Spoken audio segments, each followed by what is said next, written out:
बिस्मिल्लाहिर्रहमानिर्रहीम अस्सलाम वालेकुम students, welcome to conceptual nursing academy.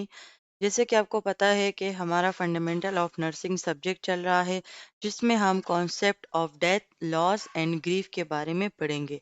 ये चैप्टर 3 चीज़ों से मिलकर बना हुआ है। इसके पहले लेक्चर में हमने डेथ कॉन्सेप्ट को डिस्कस किया था। आज के लेक्चर में हम लॉस के कॉन्सेप्ट को डिस्कस करेंगे।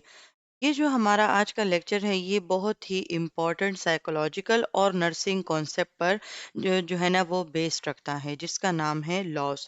नर्सिंग प्रैक्टिस में हमें अक्सर ऐसे पेशेंट्स मिल जाते हैं जो किसी न किसी चीज़ का लॉस एक्सपीरियंस कर रहे होते हैं। अगर नर्स को लॉस का कॉन्सेप्ट समझ हो, यानी कि उसको पता हो कि लॉस के कॉन्सेप्ट क्या होता है, तो वो पेशेंट को इमोशनली और साइकोलॉजिकली सपोर्ट प्रोवाइड कर सकती है। As a health care professional, as a nurse, ये हमारा फ़र्ज़ होता है कि हम अपने पेशेंट्स को तमाम सपोर्ट प्रोवाइड करें, चाहे वो फिज़िकली है, इमोशनली है, साइकोलॉजिकली है।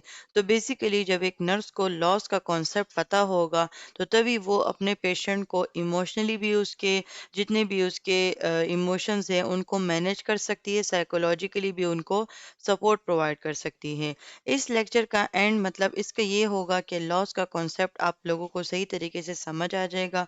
लॉस के टाइप्स हम पढ़ेंगे तो उसमें आप डिफरेंशिएट कर सकेंगे, एंड देन क्लिनिकल हम कुछ ऐसे एग्जांपल्स भी यूज़ करेंगे जिसके बेस पर आप जो है ना डिफरेंट टाइप्स को आइडेंटिफाई कर सकेंगे। तो हम इंट्रोडक्शन पर आते हैं, यानी कि हमें ये समझना होगा कि लॉस बेसिकली होता क्या है।